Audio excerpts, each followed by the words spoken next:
تحتها النار كلما رزقوا منها من ثمرة رزقا قالوا هذا الذي رزقنا من قبل وأتوا به متشابها ولهم فيها أزواج مطهرة وهم فيها خالدون إن الله لا يستحيي أن يضرب مثلا ما بعوضة فما فوقها فأما الذين آمنوا فيعلمون أنه الحق من ربهم وأما الذين كفروا فيقولون ماذا أراد الله بهذا مثلا يضل به كثيرا ويهدي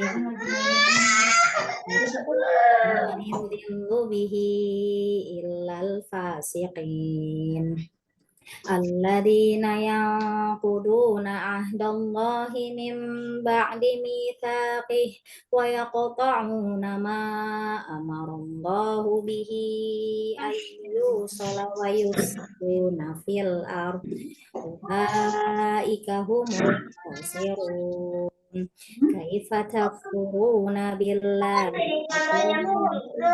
أمواتا فأحياكم ثم يميتكم ثم يحييكم ثم ترجعون هو الذي خلقكم في الأرض جميعا واستوى إلى السماء فسواهن سبع سماوات وهو بكل شيء عليم وإذ قال ربك للملائكة إني جاعل في الأرض خليفة قالوا أتجعل فيها من يفسد فيها ويسفك الدماء ونحن نسبح بحمدك ونقدس لك قال إني أعلم ما لا تعلمون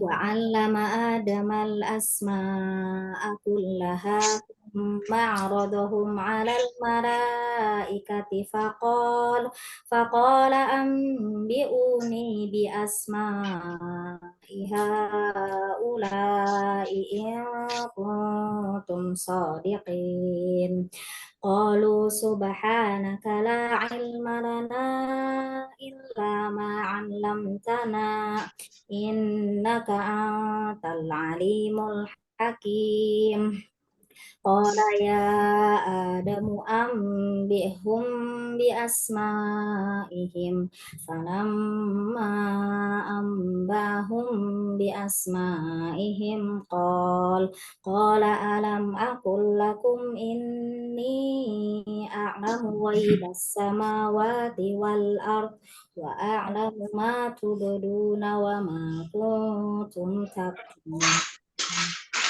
وإذ قلنا للملائكة اسجدوا لآدم فسجدوا إلا إبليس واستكبر وكان من الكافرين قلنا يا آدم اسكن أنت وزوجك الجنة وكلا منها رغدا حيث شئتما ولا تقربا هذه الشجرة فتكونا ظالمين فلهما الشيطان عنها فأخرجهما مما كانا فيه وقلنا اهبطوا بعضكم لبعض عدو ولكم في الأرض مستقر ومتاع إلى حين فتلقى آدم من ربه كلمات عليه إنه هو التواب الرحيم قلنا اهبطوا منها جميعا فإما يأتينكم مني زدني هدى فمن تبع هداي فلا خوف عليهم ولا هم يحزنون والذين كفروا وكذبوا بآياتنا أولئك أصحاب النار هم فيها خالدون يا بني إسرائيل اذكروا نعمتي التي أنعمت عليكم وأوفوا بعهدكم وإياي فارهبون وآمنوا بما أنزلت مصدقا لما معكم ولا تكونوا أول كافر به ولا تشتروا بآياتي ثمنا قليلا وإياي فاتقون ولا تلبسوا الحق بالباطل وتكتموا الحق وأنتم تعلمون وأقيموا الصلاة وآتوا الزكاة واركعوا مع الراكعين أتأمرون الناس بالبر وتنسون أنفسكم وأنتم تتلون الكتاب أفلا تعقلون واستعينوا بالصبر والصلاة وإنها لكبيرة إلا على الخاشعين الذين يظنون أنهم ملاقو ربهم وأنهم إليه راجعون يا بني إسرائيل اذكروا نعمتي التي أنعمت عليكم وأني فضلتكم على العالمين واتقوا يوما لا تجزي نفس عن نفس شيئا ولا يقبل منها شفاعة ولا يؤخذ منها عدل ولا هم ينصرون Sadaqallahul azim.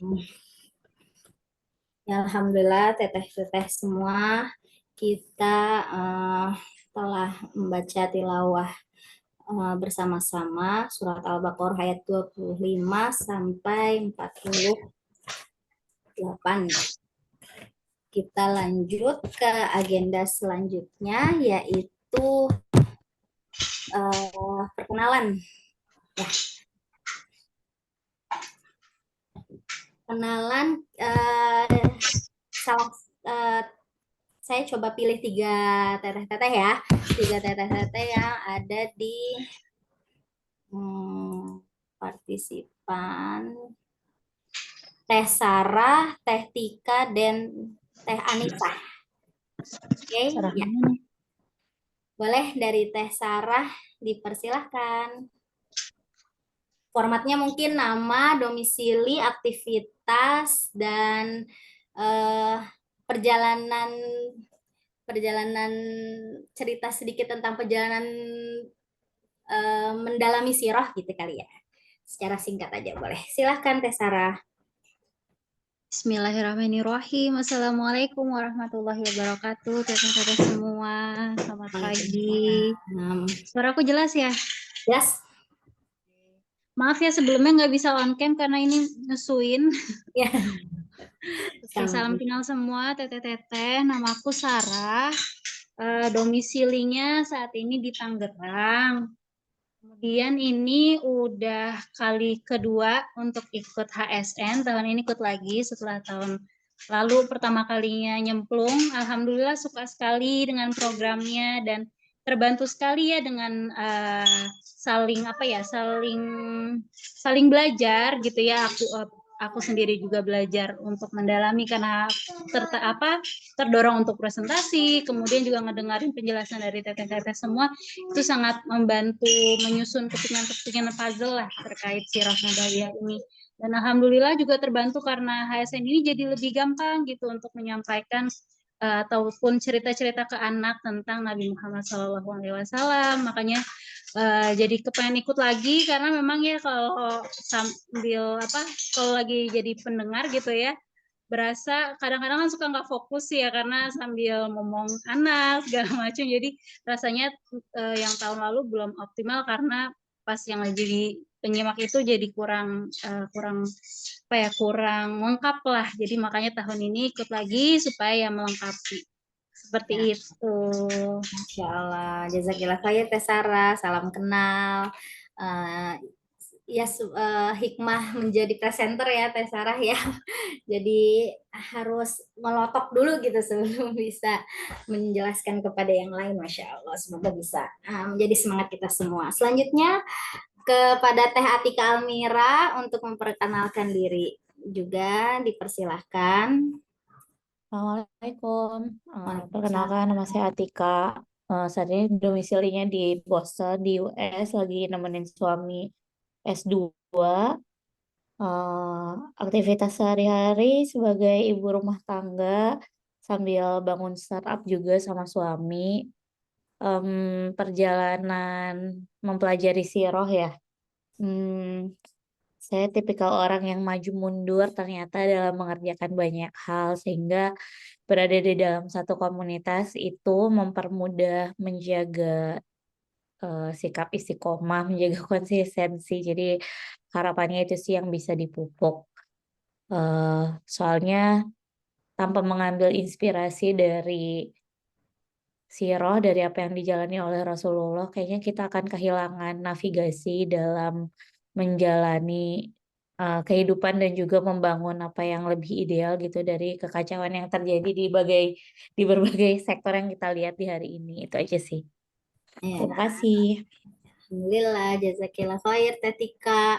Perjuangan banget ya buat Teh Tika, berbeda zona waktu. Di sini jam 9 pagi, di sana jam 9 malam gitu ya. Tapi masih Ya, semangat gitu ya. hampir jam 10. Oh ya, menuju jam 10 gitu ya. Jadi ikut begadang sambil masuk ke majelis ilmu ya. Semoga Allah memberkahi waktu Teh Tika dan juga teh-teh yang hadir hari ini. Amin.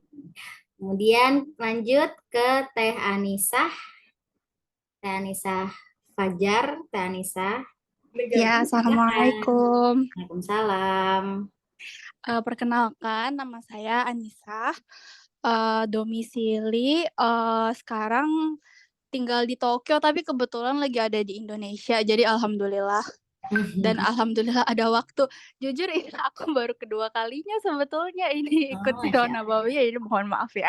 Tiba-tiba ditembak kenalan sama Teh Arin. Ah, iya, kalau perjalanan menuju Siro sendiri, eh alhamdulillah sebenarnya ini lebih ke setelah sekian lama aku mau mereview kembali ya karena mungkin udah pernah baca bukunya tapi kayaknya kalau Sirah tuh kalau nggak direview tuh apa ya selalu butuh gitu selalu butuh pelajaran-pelajaran atau hikmah yang kita dapat gitu dari setiap kita membaca atau mengkaji kembali sirah gitu jadi kayak hikmahnya tuh nggak ada habis-habisnya gitu seperti itu jadi mungkin itu ya. Dan alhamdulillah karena aktivitasnya sekarang ada anak sambil kuliah juga jadi mohon maaf nggak bisa sering ikut sini tapi alhamdulillah hari ini waktunya cocok jadi ya mohon bantuannya teteh-teteh sekalian. Assalamualaikum. Waalaikumsalam warahmatullahi wabarakatuh. Alhamdulillah, Teh Anissa. Iya benar selalu ada hal baru ya setiap kita mendalami sirah, mendalami kisah. Apalagi kalau kita bersama-sama berdiskusi gitu ya. Di sini bisa saling bertukar insight gitu ya. Salam kenal juga Teh Anis. Salam kenal lagi Teh Sarah, Teh Tika, dan Teh Anis, kata Teh Eka. Oke, Alhamdulillah. Kita lanjut ya ke agenda selanjutnya yaitu membaca siroh. Hari ini kita akan mempelajari bab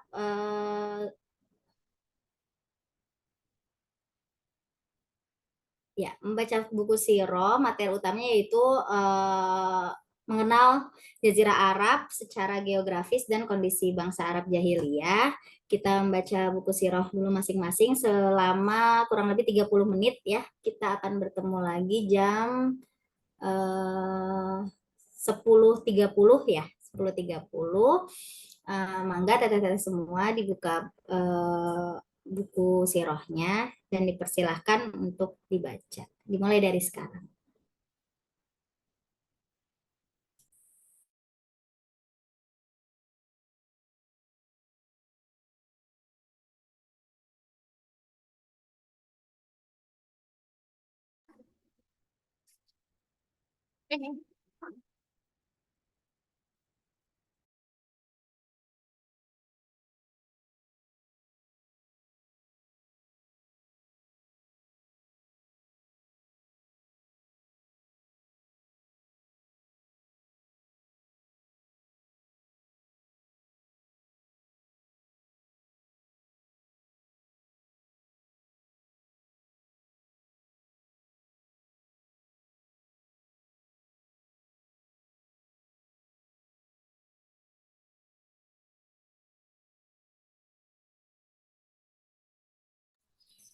Iya, Teh. Teh semua, punten barusan ada info dari panitia. Insya Allah untuk pembacaan siroh kita coba padatkan ya sampai 10.15. Karena tadi mungkin mulainya kan agak telat gitu ya, tapi kita mungkin bisa review sambil review cepat aja gitu ya sampai 10.15. Mengingat kita juga mendekati waktu Jumatan gitu ya, jadi mungkin ibu-ibu di rumah yang enggak sebenarnya enggak jembatan sih, cuman maksudnya takutnya ada urusan gitu lainnya, ada agenda lainnya gitu ya. Jadi sampai 10.15 kita bertemu kembali untuk pemaparan dari Teriri ya. Persilahkan.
kemudian C 40 10.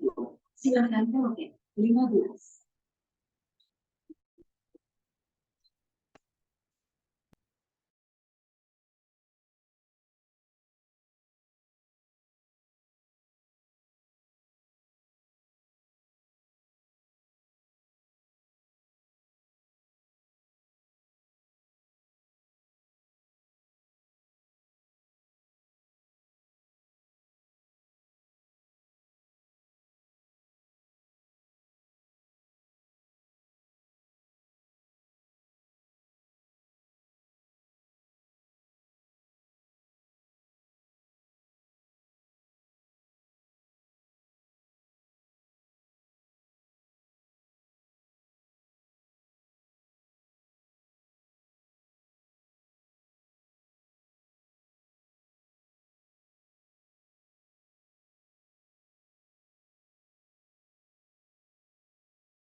Ya. Data-data semua, alhamdulillah kita sudah masuk pada agenda utama hari ini, yaitu pemaparan bab eh, mengenal Jazirah Arab secara geografis dan kondisi bangsa Arab jahiliyah yang akan dibawakan oleh Teh Ririn. Kepada Teh Siti Hairina Mauludi dipersilahkan, langsung aja ya kita berikan kepada Teh Ririn. Sip, terima kasih Teh Arin. Ini layarnya udah kelihatan belum ya? Coba ya. Masih Sudah, Rin. boleh. Udah ya? Dah tinggal start. Oke, Bismillah ya. Terima kasih Teh Arin. Belum deh. Masih start screen sharing. Masih loading? Betul. Masih loading ya? Masih hitam gitu, Teh. Oh, oke. Wait, kita ganti aja. Sebentar. Mau dibantuin? Bisa-bisa. Bisa. Ya.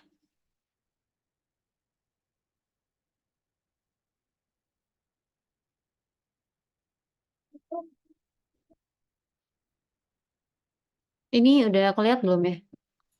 Udah. Udah. Udah ya? Ya, emang enggak. Oke, Bismillahirrahmanirrahim. A'udzubillahiminasyaitonirrajim. Rabbi syrah li sadri wa yassir li amri wahlul 'uqdatam min lisani yafqahu qawli. Alhamdulillahirabbil alamin wassalatu wassalamu ala asyrafil anbiya'i wal mursalin wa ala alihi washabihi ajmain amma ba'd.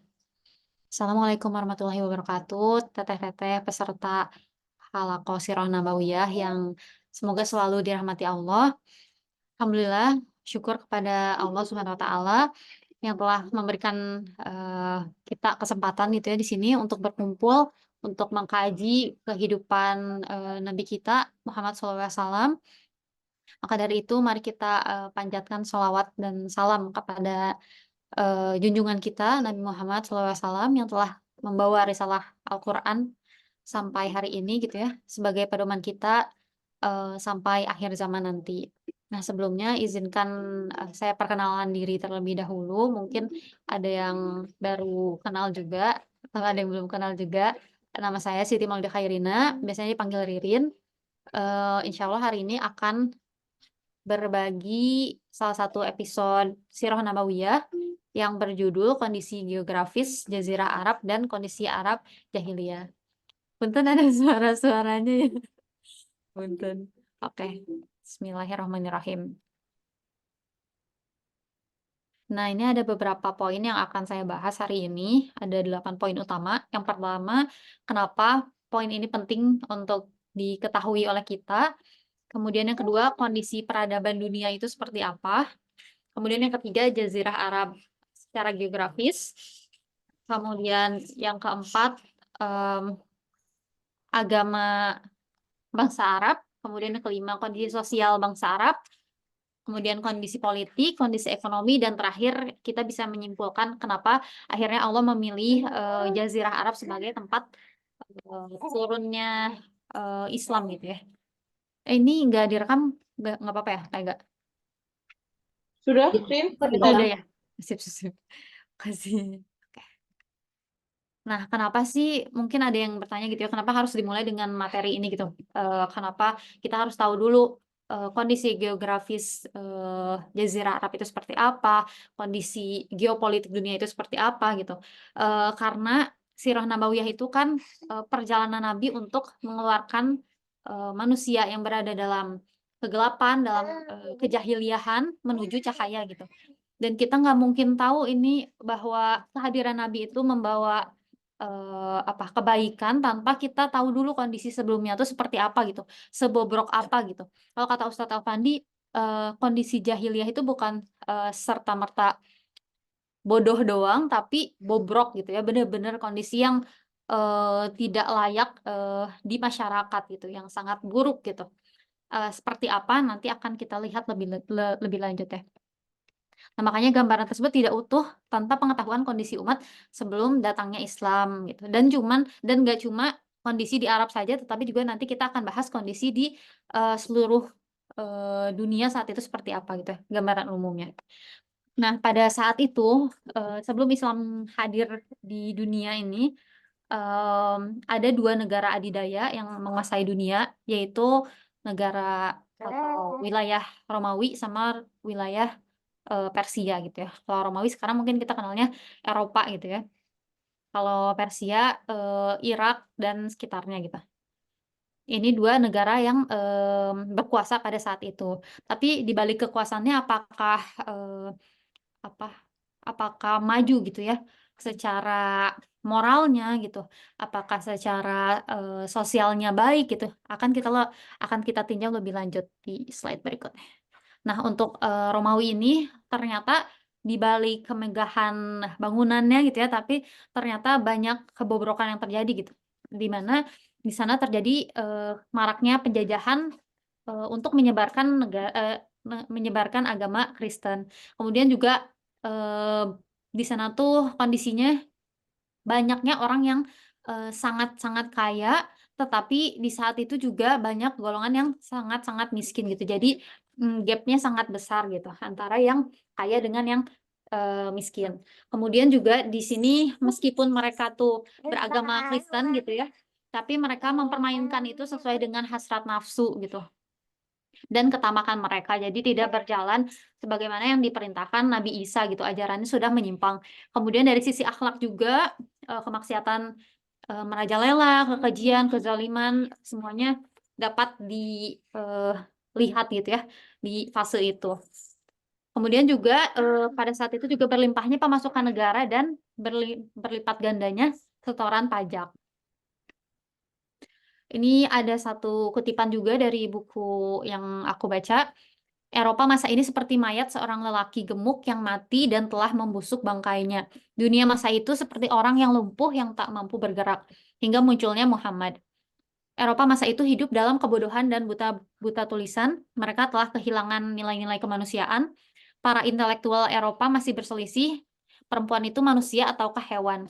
Ia mempunyai roh setan ataukah roh manusia? Ia berhak mewarisi ataukah tidak gitu ya. Makanya nanti bakal kita tinjau juga gitu ya betapa Islam tuh mengangkat derajat wanita karena emang kondisinya di fase pra-Islam itu perempuan tuh bahkan tidak dianggap seperti manusia gitu, nggak punya hak-hak gitu ya.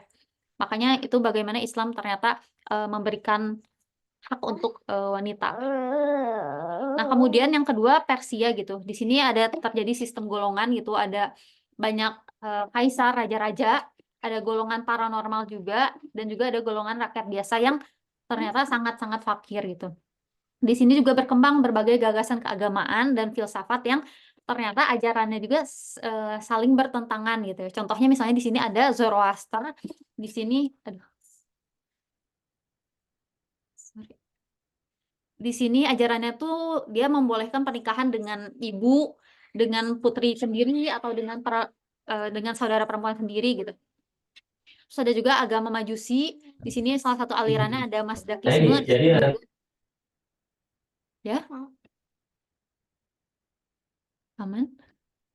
Ada agama Majusi, ini aliran Mazdakisme, di mana dia tuh menghalalkan perempuan dan harta benda gitu. Jadi katanya di sini tuh perempuan dan harta itu milik bersama gitu. Makanya di sini banyak terjadi kekacauan juga gitu ya dalam masyarakatnya. Termasuk di sini ada kekacauan akhlak dan kebejatan syahwat juga. Nah, bagaimana dengan peradaban lain? Di sana juga ada ya yang relatif tidak sebesar Romawi dan Persia. Itu di sini ada misalnya Yunani, terjadi tahayul yang merajalela dan mitos yang mematikan potensi besar bangsa gitu ya.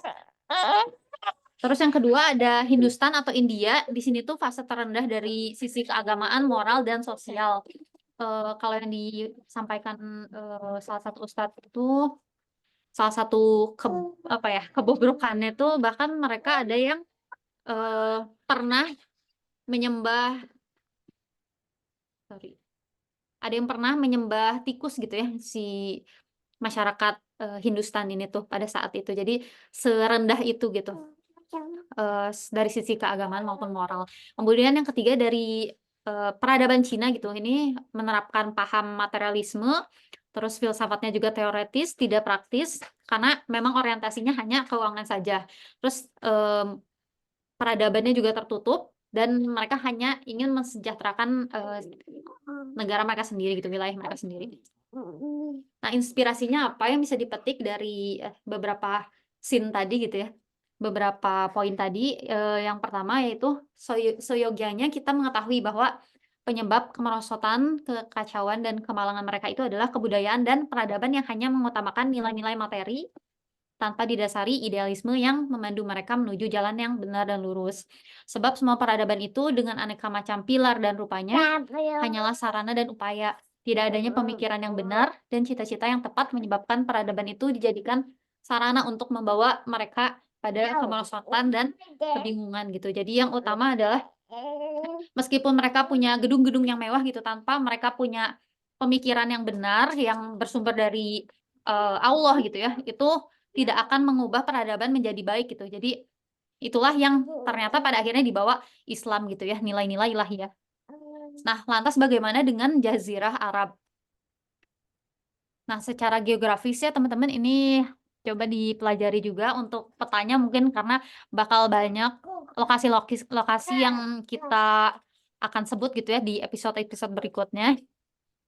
Nah, secara bahasa ini, Arab ini artinya padang pasir, tanah gundul, dan gersang yang tiada air dan tanamannya. Secara geografis, Jazirah Arab ini dibatasi Laut Merah ya, di sebelah sini, Red Sea, dan Gurun Sinai di sebelah barat. Kemudian di sebelah timur dibatasi Teluk Arab dan sebagian besar negara Irak bagian selatan. Di sebelah utara dibatasi Laut Arab yang bersambung dengan Lautan India. Di sebelah utara dibatasi negeri Syam, ya. Syam juga bakal sering disebut. Dan sebagian kecil dari negara Irak gitu. Terus luasnya itu membentang antara 1 juta mil sampai 1.300.000 mil. Seperti itu ya, kurang lebih. Terus ini juga akan kita banyak sebut ya, Hijaz. Ini tuh Mekah dan Madinah tuh berada di daerah Hijaz. Terus ini Yaman tuh lebih ke selatan gitu ya. Terus ini Irak, dan ini Najd atau Najd ya, di bagian tengah. Sebentar, oke. Nah, posisi bangsa Arab tuh hanya dikelilingi gurun dan pasir segala sudutnya, sehingga penduduk Jazirah Arab ini yang hidup merdeka dan bebas dari segala urusan semenjak zaman dulu gitu ya. Jadi lumayan apa namanya? Mungkin ada yang bilang cukup terisolasi gitu ya. Tapi meskipun gitu, di daerah Hijaz tuh tetap jadi pusat apa namanya, cukup strategis karena banyak yang berdagang lewat situ juga gitu ya. Terus Jazirah Arab ini terletak di benua yang mempertautkan daratan dan lautan. Sebelah barat laut merupakan pintu masuk ke benua Afrika, sebelah timur laut kunci untuk masuk ke benua Eropa, dan sebelah timur merupakan pintu masuk bagi bangsa non-Arab gitu. Dan utara selatan menjadi tempat berlabuh berbagai bangsa. Utara dan selatan. Nah, untuk kaum bangsa Arab sendiri, ini tuh ada beberapa ya teman-teman klasifikasinya. Yang pertama itu adalah Arab Ba'idah. Yang pertama itu kaum Arab terdahulu ya, yang ini yang udah nggak bisa dilacak sejarahnya secara komplit karena sudah punah gitu, dan tapi kita bisa dapat informasinya melalui Al-Qur'an gitu ya di sini. Misalnya kaum Ad sama kaum Samud. Kaum Ad bisa kita temukan di surat Asy-Syu'ara, dan bisa jadi kita pelajari juga gitu ya. Yang dalam surat Asy-Syu'ara ini, apakah kamu mendirikan istana-istana pada setiap tanah yang tinggi untuk kemegahan tanpa ditempati, dan kamu membuat benteng-benteng dengan harapan kamu hidup kekal, dan apabila kamu menyiksa, maka kamu lakukan secara kejam dan bengis, maka bertakwalah kepada Allah dan taatlah kepadaku. Ini perkataan Nabi Hud gitu ya kepada kaumnya. Jadi kaum Ad ini adalah kaumnya Nabi Hud yang kafir ya. Terus mereka menjawab, sama saja bagi kami apakah engkau memberi nasihat atau tidak memberi nasihat. Agama kami ini tidak lain hanyalah adat kebiasaan orang-orang terdahulu, dan kami sama sekali tidak akan diazab. Maka mereka mendustakannya, Hud, lalu kami binasakan mereka. Sungguh pada yang demikian itu terdapat tanda kekuasaan Allah, tetapi kebanyakan mereka tidak beriman gitu. Nah, apa sih yang terjadi pada kaum Ad ini? Ternyata mereka tidak mau ya berhenti berbuat jahat dan durhaka. Mereka berbuat sekeinginan mereka saja gitu. Nah, makanya Allah turunkan azab kepada mereka. Di sini dibinasakan dengan angin topan yang sangat dingin gitu ya. Seperti yang diabadikan di surat Al-Haqqah gitu. Adapun kaum Samud ya, ini juga sama, kalau nggak salah ini tuh mereka tuh sebenarnya keturunannya Nabi lupa. Pokoknya keturunannya Nabi Ad, bukan Nabi Ad, kaum Ad, tapi dia yang apa namanya, yang mau mendengar perkataan Nabi Hud gitu ya. Disampaikan katanya, dan sesungguhnya penduduk kota Al-Hijr tuh ini tempat tinggalnya kaum Samud ya, telah mendustakan rasul-rasul dan kami telah mendatangkan kepada mereka tanda-tanda kekuasaan kami, tapi mereka selalu berpaling daripadanya. Dan mereka memahat rumah-rumah dari gunung-gunung batu yang didiami dengan aman. Ini kaumnya Nabi Soleh ya teman-teman. Terus katanya, wahai Soleh, sesungguhnya kamu sebelum ini adalah seorang di antara kami, seorang di antara kami yang diharapkan menjadi pemimpin, tetapi mengapa engkau melarang kami untuk menyembah apa yang disembah oleh nenek moyang kami? Sungguh kami benar-benar dalam keraguan dan kegelisahan terhadap apa agama yang engkau serukan kepada kami. Jadi sama juga ya, dia menyembah berhala juga karena argumennya karena dia mengikuti nenek moyangnya gitu ya. Sedangkan ketika disampaikan oleh Nabi Soleh, dia ternyata menolak apa yang disampaikan Nabi Soleh gitu. Nah, kemudian itu tadi yang kaum bangsa Arab yang pertama ya, yang apa? Yang sangat paling pertamanya tadi ada kaum Ad sama kaum Samud, terus yang keduanya tuh ada Arab Aribah gitu ya. Ini adalah kaum Arab yang berasal dari keturunan Ya'rub Yashjub bin Qahton gitu. Ini disebutnya biasanya Arab Qahtoniyah gitu. Dan tempat tinggalnya itu di negeri Yaman. Di sini tuh beliau Arab Qahtoniyah ini tuh adalah keturunannya anak dari Nabi Nuh. Jadi anak Nabi Nuh tuh kan ada yang selamat ya. Salah satunya tuh kata Ustadz Yasir Qodi itu disebutnya namanya Sam atau Sem gitu ya. Nah, si Sem ini tuh punya keturunan. Anak keturunannya itu adalah si Qahtoniyah ini gitu. Jadi ini benar-benar bangsa Arab yang jadul banget gitu ya. Makanya di sini Arab Aribah disebutnya karena dia cikal bakal bahasa Arab tuh dari Arab Aribah ini gitu. Nah, ini juga apa namanya? Nanti akan banyak disebut juga suku Jurhum ya teman-teman, yang akan bertemu dengan sebentar ya, teteh aku sambil ngedenin.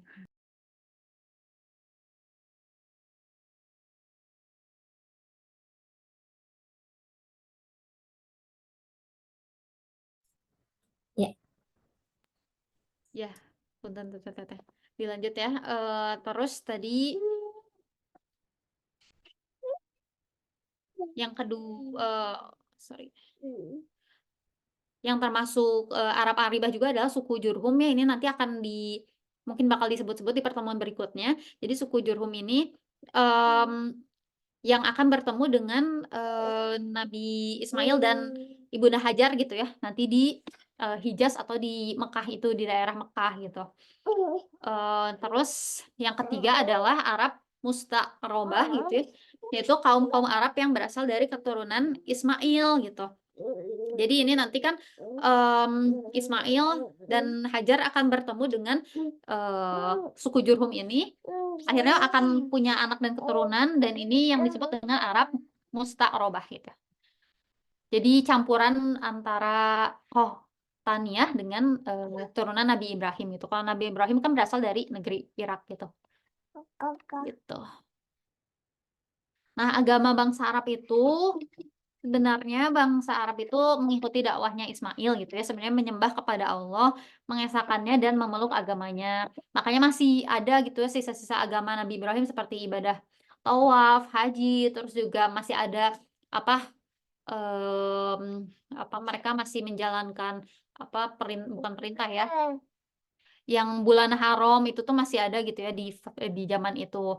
Nah, tapi juga sebelum itu juga sudah ada agama Yahudi, Nasrani, Majusi, dan Syabi'ah di masyarakat Arab.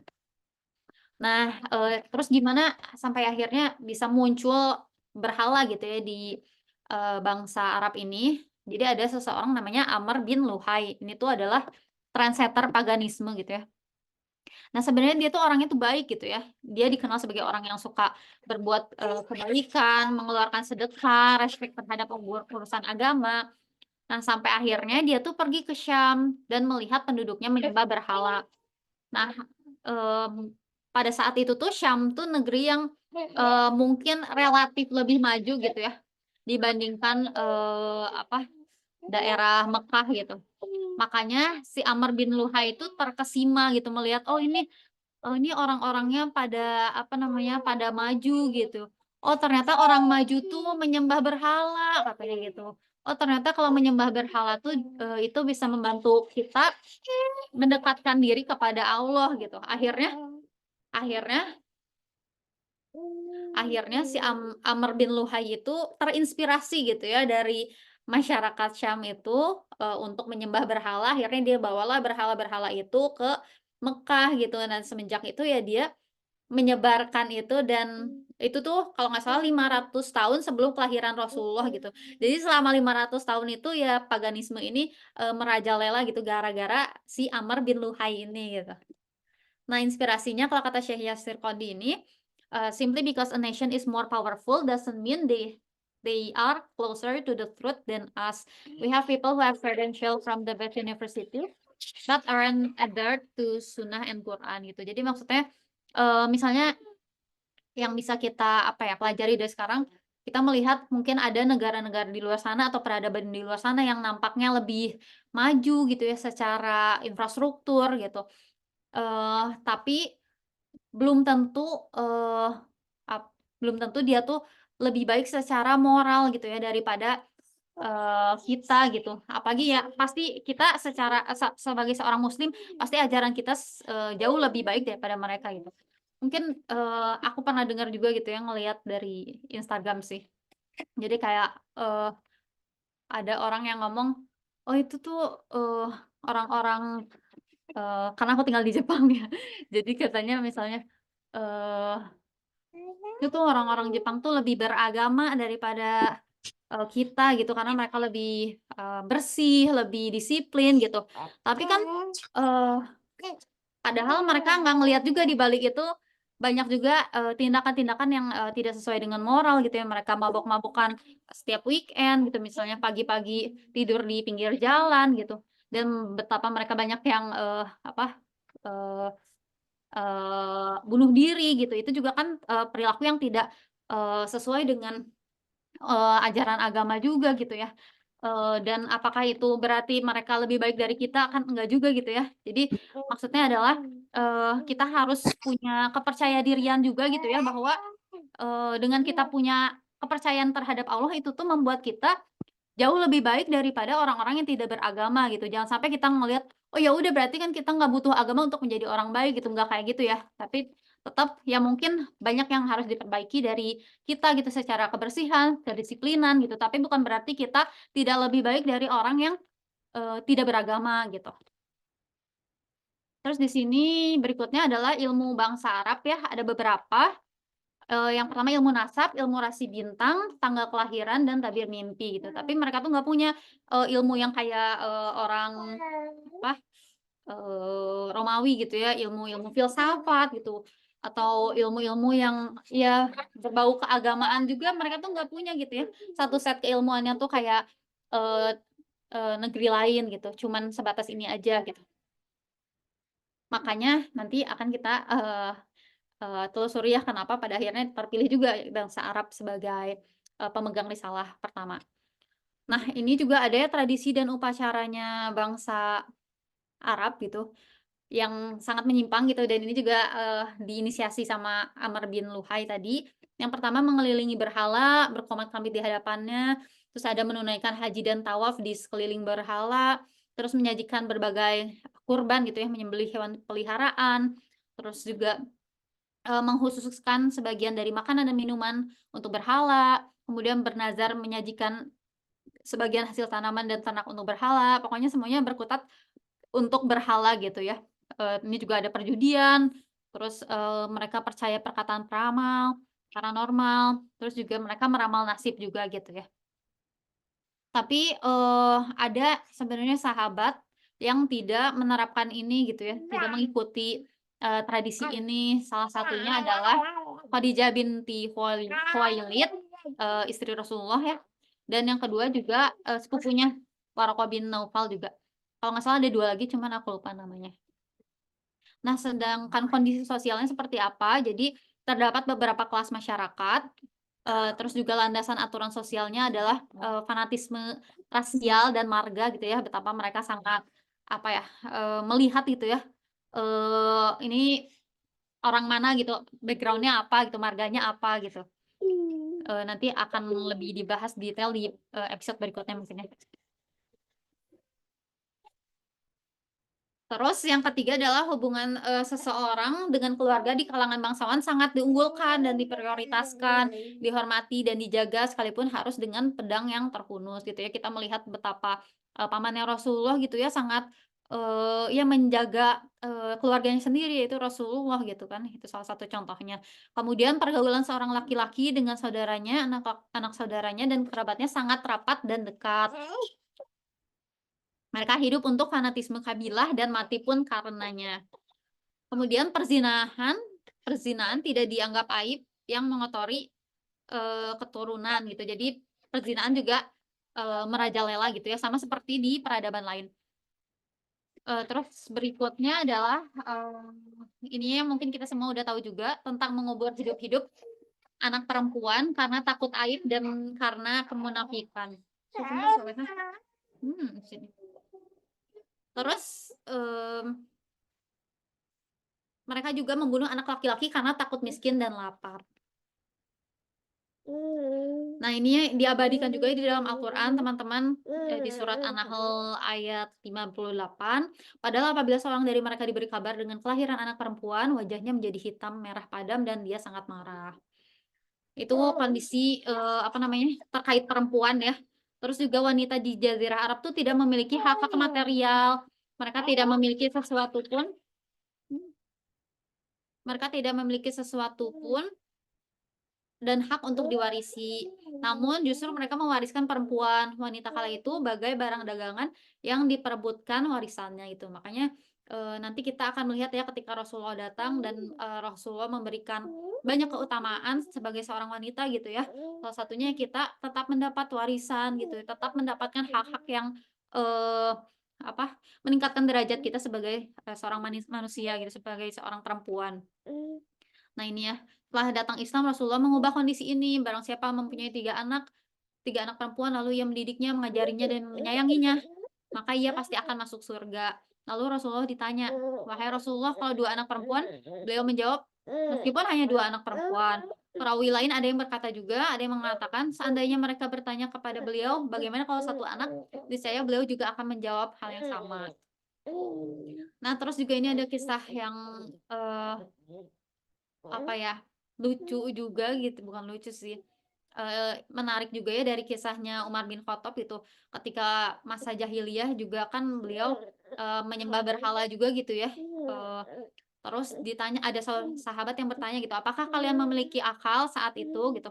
Umar bin Khattab menjawab, kami mempunyai akal namun kami tak memiliki hidayah adalah dari Allah gitu. Jadi itu ketika kondisinya kita punya akal tapi kita tidak mencari hidayah itu atau tidak mendapatkan hidayah itu ya kita kehilangan arah gitu. Jadi ini makanya pentingnya juga kita tetap senantiasa belajar gitu supaya kita mendapat hidayah juga dari Allah. Nah, terus terkait pernikahan gitu ya. Pernikahan kala itu tuh ada 4 macam. Yang pertama spontan, laki-laki mengajukan lamaran ke wali wanita terus menyerahkan mas kawin saat itu juga. Terus yang kedua pernikahan istibdo, seorang istri yang baru suci haid disuruh mendatangi tokoh hebat terus sampai hamil, terus suaminya nggak boleh menyentuh sama sekali dengan harapan anaknya yang lahir itu nanti bisa sehebat tokoh yang menghamili itu gitu. Terus yang ketiga nikah gilir gitu. Satu wanita mendatangi 5 sampai 10 orang. Setelah hamil wanita nanti bebas nunjuk mau yang mana gitu suaminya. Terus yang keempat prostitusi, di mana laki-laki mendatangi wanita, nanti jika hamil akan diundi mana yang berhak mengambil sang anak gitu. Nah, kebiasaan lainnya juga ada poligami tanpa ada batasan maksimal gitu ya. Jadi ternyata lebih parah juga gitu ya. Dan bahkan di peradaban lain juga kan bisa ya menikahi banyak sekali wanita gitu. Makanya sama Islam diberikan batasan gitu ya. Bahkan di sini juga ada bahkan bisa menikahi dua wanita bersaudara, menikahi janda bapaknya dan lain-lain. Nah, itu. Nah, tapi ada hal yang rada berbeda gitu ya dengan peradaban lain di peradaban Arab ini, meski dengan pernikahan tadi yang sangat kurang beradab gitu ya. Tapi mereka juga melarang nih menikah dengan ibu dan anak kandung gitu ya. Beda dengan peradaban tadi di Romawi sama Persia gitu ya, mereka masih ada tuh peristiwa yang menikahkan ibu dengan menikah dengan ibu atau juga menikah dengan anak kandungnya sendiri gitu. Terus juga ada yang menikah dengan dua wanita bersaudara, sedangkan kalau eee, di Jazirah Arab itu mereka mencela menikahi menikah seperti 2 poin ini gitu ya. Mereka mencela juga menikah mantan istri saudaranya gitu. Jadi masih ada hal-hal yang dianggap apa, kurang baik di masyarakatnya gitu. Makanya ini dianggap lebih baik dibandingkan peradaban lain saat itu gitu.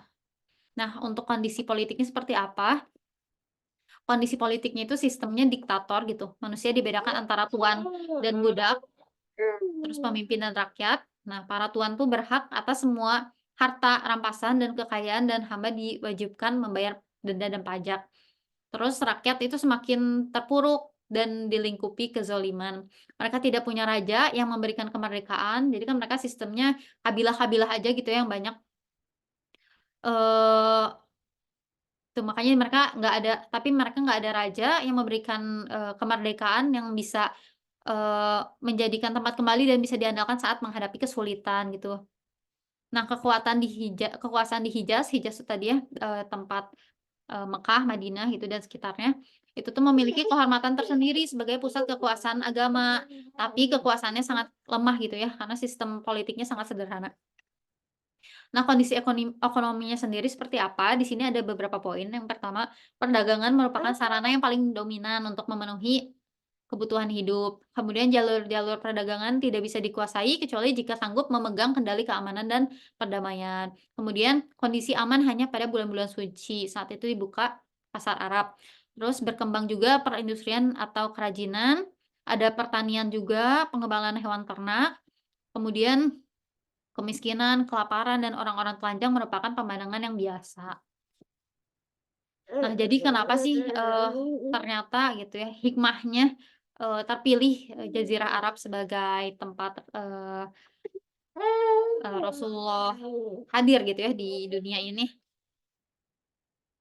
Disampaikan di buku ini Ramadan Al-Buti kalau nggak salah. Jadi yang pertama Islam itu membutuhkan sebuah lingkungan yang kosong dari pemikiran filsafat gitu ya, tidak seperti peradaban lain yang sudah punya ilmu filsafat sendiri gitu ya. Karena kalau misalnya nanti Islam tumbuhnya di lingkungan yang sudah memiliki pemikiran filsafat, nanti ada pandangan bahwa oh ini mah ajaran filsafat ini Aristoteles gitu misalnya, atau ajaran filsafat apa misalnya yang di Cina gitu ya. Makanya itu bakal bakal mematahkan gitu ya argumen tersebut. Makanya dihadirkanlah Islam tuh di negeri Arab yang masih kosong dari pemikiran filsafat. Terus yang kedua, masyarakat Arab itu tidak memiliki kemampuan militer sistematis gitu ya, nggak seperti peradaban lain yang mereka mungkin saking seringnya terjadi peperangan, jadi secara sistem militernya juga jauh lebih maju gitu. Tidak seperti bangsa Arab mungkin karena kabilah-kabilahnya relatif kecil gitu ya dibandingkan peradaban Persia maupun Yunani. Makanya mereka tidak memiliki kemampuan militer yang sistematis. Dan di sini juga Allah tuh seolah ingin mengajarkan atau menunjukkan kepada kita gitu bahwa ini beneran Allah loh yang membimbing Rasulullah untuk bikin sistem militer gitu ya, bener-bener dari orang gak bisa sama sekali gitu, dari nol, from scratch gitu ya, dari nggak bisa sama sekali sampai bikin sistem militer yang apa namanya, yang sangat terorganisir gitu ya di zaman Rasulullah. Terus yang ketiga, sistem politiknya itu sederhana seperti yang tadi sudah disampaikan. Terus yang keempat, Quran membutuhkan lanskap bahasa Arab gitu ya. Teman-teman di sini mungkin udah tahu gitu ya, apa namanya, keindahan, kemegahan, dan juga kedetailan bahasa Arab gitu yang nggak bisa ditandingi sama bahasa lain gitu. Terus yang kelima, fitrah agama Ibrahim. Terus yang keenam, akhlak bangsa Arab gitu ya. Di sini akhlak bangsa Arab ada beberapa yang akan dibahas. Teman-teman mungkin udah pada tahu juga gitu ya. Di sini yang pertama, dermawan gitu ya. Orang-orang Arab itu kan karakter utamanya itu dermawan. Mereka tuh selalu berlomba dalam apa namanya, berbagi, sangat murah hati gitu. Terus yang kedua juga tepat janji gitu. Janji sama dengan utang yang harus dibayar. Terus yang ketiga, kemuliaan jiwa dan keengganan menerima kehinaan dan kelaliman. Makanya kadang mereka tuh jadi bersikapnya tuh agak berlebihan gitu ya dalam keberanian, sangat pencemburu dan cepat naik darah. Terus yang keempat, pantang mundur. Jika sudah ingin sesuatu yang ada keluhuran dan kemuliaan, tak ada sesuatu yang bisa menghadang atau mengalihkannya gitu. Makanya ketika apa namanya, diberikan risalah Islam gitu ya, ya ketika perang tuh ya benar-benar apa, all out banget gitu ya, tidak ada kata menyerah gitu. Terus yang kelima, orangnya tuh lemah lembut dan suka menolong orang lain. Terus yang keenam, jujur meski dalam kondisi kafir sekalipun. Salah satu contohnya misalnya Walid Al-Mughirah gitu ya, beliau musuhnya Rasulullah, tapi ketika ditanya tentang Al-Quran, beliau sangat tersentuh gitu ya, sangat mengakui bahwa Al-Quran itu sangat indah dan apa namanya, luar biasa gitu. Terus yang ketujuh adalah sederhana juga gitu. Masyarakatnya itu terbiasa susah ketika ada perjuangan, tantangan lapar, perjalanan jauh, diboykot. Nah, mereka tuh udah biasa dengan kesederhanaan, jadinya nggak gampang mengeluh gitu ya.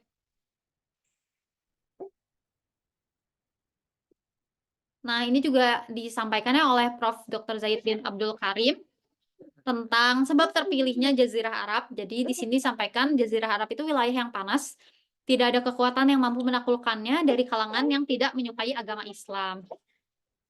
Terus Jazirah Arab itu tidak memiliki agama persatuan yang dianut oleh masyarakat penduduk Jazirah Arab gitu. Karena sebagian besar tuh yaitu menyembah berhala aja gitu. Dengan tanpa aturan yang jelas gitu ya. Jadi masih bisa banget untuk menerima apa namanya, sistem Islami gitu. Terus yang ketiga, kondisi kultur sosial masyarakat di Jazirah Arab ini memiliki nilai dan bobot tertentu pada waktu itu. Adat kesukuan adalah yang menjadi aturan hidup bagi mereka.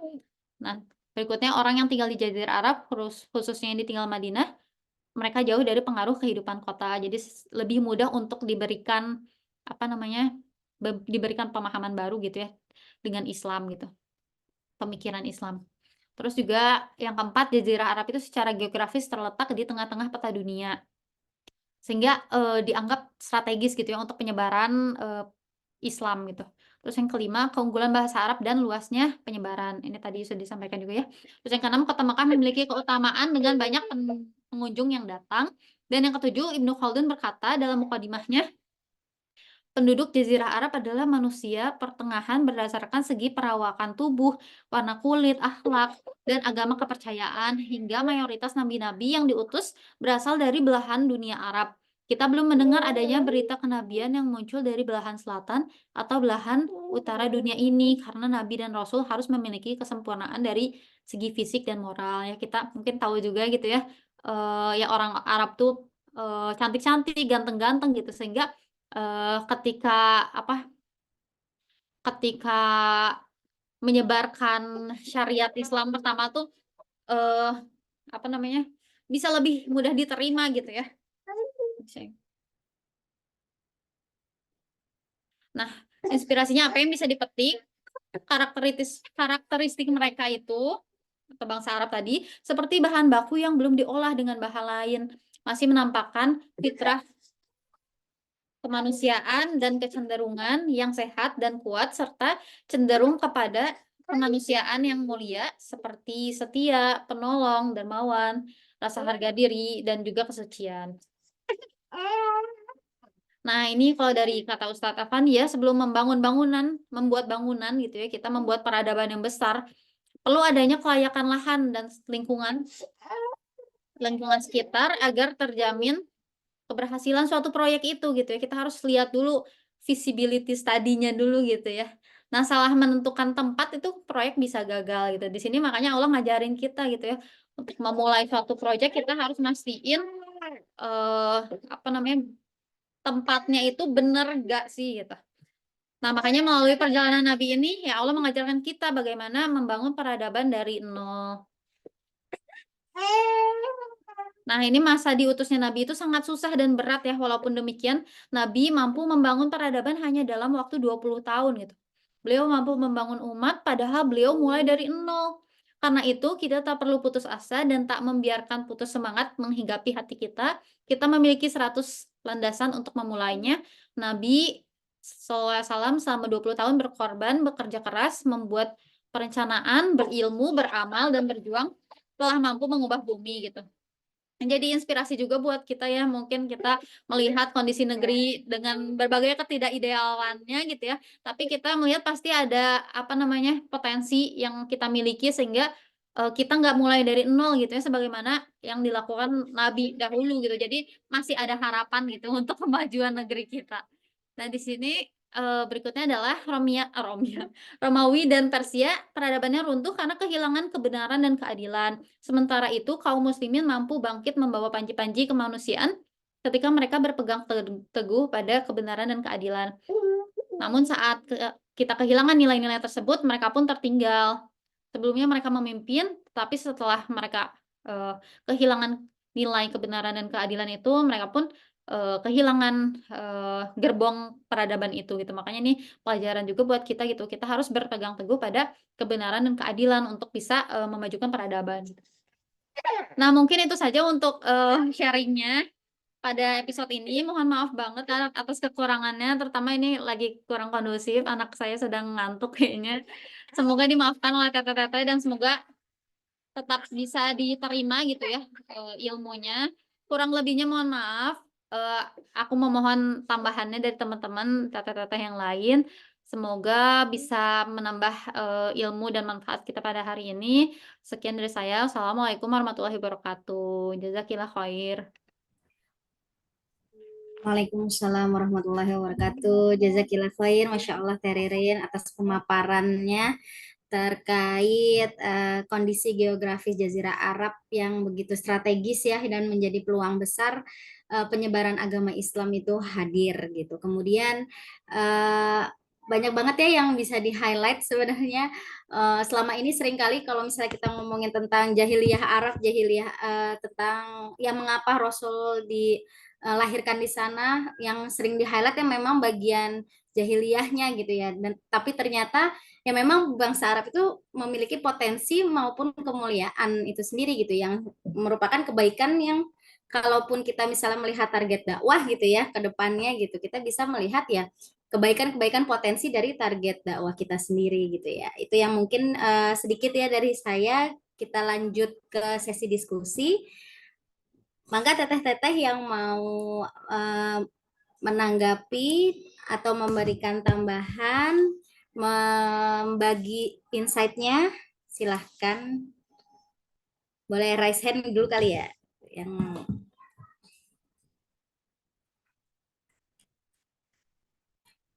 Oke, mangga Teh Ega, dipersilahkan. Jazakillah khair Teh Arin atas waktunya ya. Saya mau mengucapkan jazakumullah khair untuk Teh Arin sama Teh Ririn ya yang sudah meluangkan waktunya dan menemani kita hari ini ya. Masya Allah tadi paparan Teh Ririn sangat lengkap ya terkait kondisi geografis ya. Jadi memberikan satu pakem tersendiri ke kita gitu bahwa kondisi seperti apa sih secara sosial budaya dan landscape-nya dari bangsa Arab itu sendiri ya. Dan tadi seperti Tarin sampaikan, benar ya, ada potensi-potensi kebaikan di sana gitu. Di 2 base lalu tuh yang saya garis bawahi dari bahasan ini adalah tidak ada satupun kekuasaan adidaya zaman dahulu yang mengira bahwa Jazirah Arab ini akan tumbuh menjadi sesuatu yang sangat besar di zaman itu gitu. Karena ya gimana ya, kondisinya tuh padang pasir gitu kan, mayoritasnya padang pasir.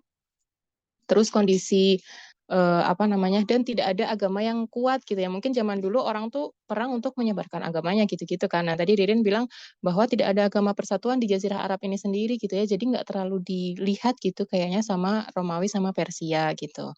Jadi nggak ada sesuatu yang mengancam lah istilahnya ya secara gold glory dan gospel ini gitu. Nah terus apa namanya,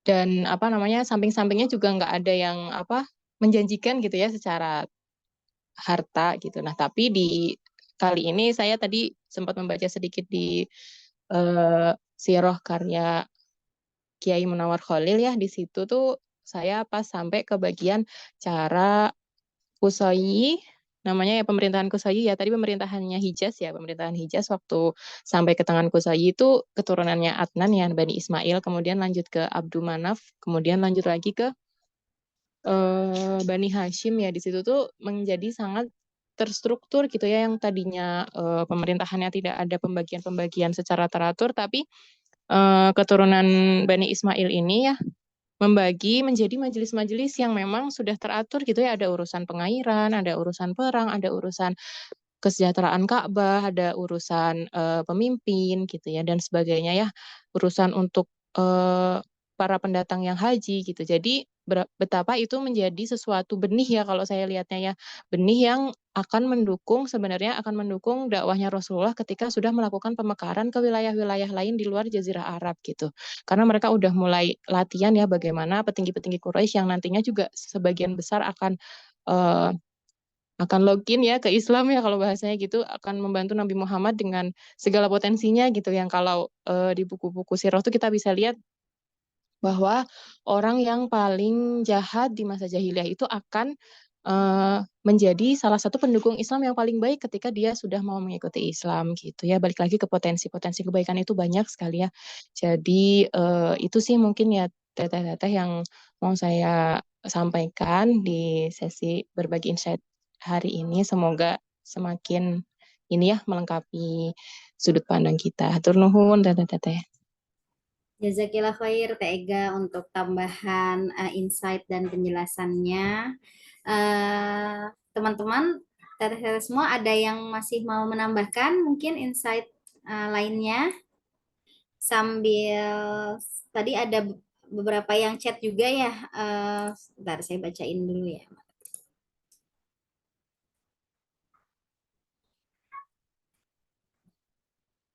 Iya, dari Teh Tika. Tadi Teh Tika chat juga ketika Teh Ririn masih presentasi ya, bahwa negara yang berkuasa itu menang karena lebih kuat secara militer.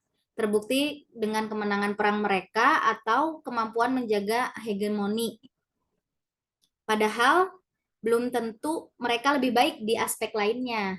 Sementara kita cenderung menganggap mereka juga powerful di aspek lain, misalnya moral, ya human rights yang absurd, gender equality, kemudian sikap terhadap lingkungan dan sebagainya. Akhirnya kita malah meninggalkan sesuatu yang kita punya dan mengadopsi sistem mereka yang sebetulnya lebih buruk. Jadi ya hikmahnya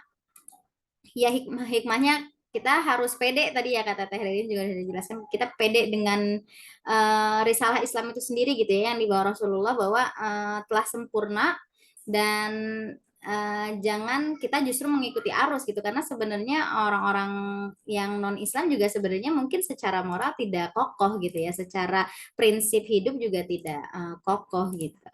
Jadi ya itu semakin menambah semangat kita ya untuk menyebarkan dakwah kita gitu, dakwah Rasul. Ya itu yang bisa disampaikan. Ada lagi yang mau raise hand mungkin yang menambahkan insight?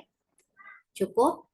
sambil mengingatkan Teh-teh semua bisa upload ya, bisa post insight dari Halaqah Sirah Nabawiyah. Ada template-nya, mungkin nanti bisa di-share ulang ya di grup. Bagi teteh-teteh yang hadir maupun yang tidak hadir yang mendengarkan rekaman nanti juga bisa ditambahkan di maksimal hari Ahad ya. Ketentuannya juga sudah di share di grup oleh Teh Ega, nanti bisa dilihat lagi ketentuan insight HSN yaitu ya. Terus bagi yang teteh yang belum presensi, checklist di grup WA, mangga yang hadir sekarang ditambahkan di grup WA juga. Mungkin itu tambahannya untuk informasi-informasinya. Ada lagi yang mau menanggapi dari teteh-teteh lainnya? Ya. Dari Dewi di Bandung, Teh Dewi di Bandung sedikit menambahkan tentang bangsa asli Arab. Saya bacakan.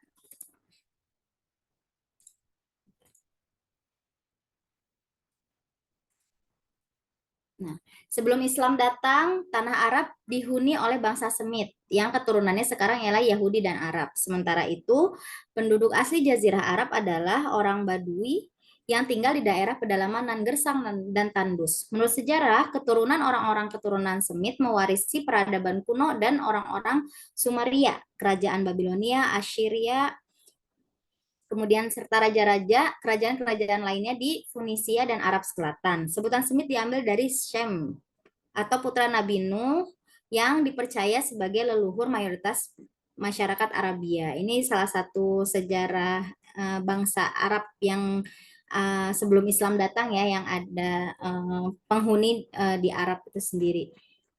Mengingat jadi ingat juga sih, walaupun mungkin maksudnya tadi kan ada poin tentang Quran gitu ya, yang di akhir Teh Ririn bilang gitu bahwa dari segi bahasa sendiri gitu ya, kenapa Quran turun di Arab juga karena sedetail itu bahasa Arab. Dan dulu orang-orang Arab sampai orang tuanya itu anak-anaknya itu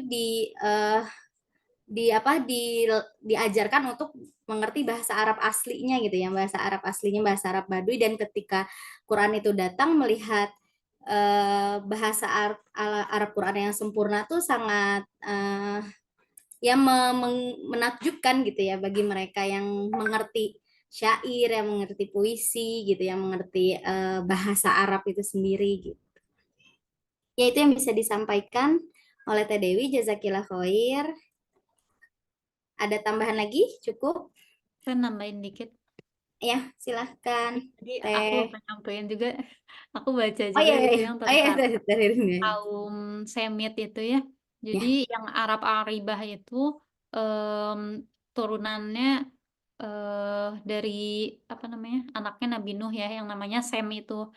Makanya disebut Semit itu. Nah, mungkin teman-teman yang zaman-zaman kemarin gitu ya, pas awal-awal genosida berlangsung gitu kan, banyak yang bilang yang benci Yahudi itu dianggapnya antisemit gitu. Padahal ternyata Semit juga, orang Arab juga termasuk Semit gitu kan. Jadi agak bingung juga gitu ya pas dibilang antisemit, tapi kita mau memperjuangkan Palestina juga gitu, memperjuangkan orang Arab juga yang mana mereka juga termasuk ras Semit gitu. Jadi ada agak kebingungan sih ya, jadi standar ganda gitu. Makanya pentingnya juga ya belajar sejarah. Mungkin di sini juga mereka nggak terlalu paham sejarah apa gimana gitu ya. Ternyata satu apa namanya, satu ras juga gitu antara orang Yahudi sama orang Arab pada saat itu, termasuk mereka sama-sama termasuk ke ras Semit itu gitu. Makanya nggak bisa dianggap kita benci Yahudi itu, atau ya benci Yahudi dianggap antisemit gitu, karena mereka berasal dari ras yang sama itu, ras Semit itu. Mungkin itu aja Teh. Jazakillah khair. Ya, jazakillah khair Teh tambahannya. Siap. Oke. Ada lagi? Oh iya. Iya, kata Teh Okti, ya mereka memang pada akhirnya memang denial dan nggak mau menerima ya kalau bahas tentang Zionis di Palestina gitu. Baik, kalau begitu kita akhiri ya Teh Ega, Teh Ririn, pertemuan Halaqah Sirah Nabawiyah pada siang ini. Alhamdulillahirrahmanirrahim, kita tutup dengan baca hamdalah bersama-sama. Alhamdulillahirrahmanirrahim. Istighfar, astagfirullahaladzim, astagfirullahaladzim, astagfirullahaladzim, dan doa kifaratul majelis. Subhanaka Allahumma wa bihamdika asyhadu alla ilaha illa anta astaghfiruka wa atubu ilaik. Jazakumullah khair teteh-teteh semua yang sudah hadir maupun yang nanti akan mendengarkan rekaman. Semoga apa-apa yang disampaikan, didiskusikan pada siang hari ini menjadi keberkahan untuk diri kita dan teman-teman kita, juga keluarga kita dan sekitar kita. Amin, amin ya rabbal alamin. Kita tutup forum kali ini dengan salam. Assalamualaikum warahmatullahi wabarakatuh. Jazakallah. Waalaikumsalam warahmatullahi wabarakatuh. Jazakillah khair.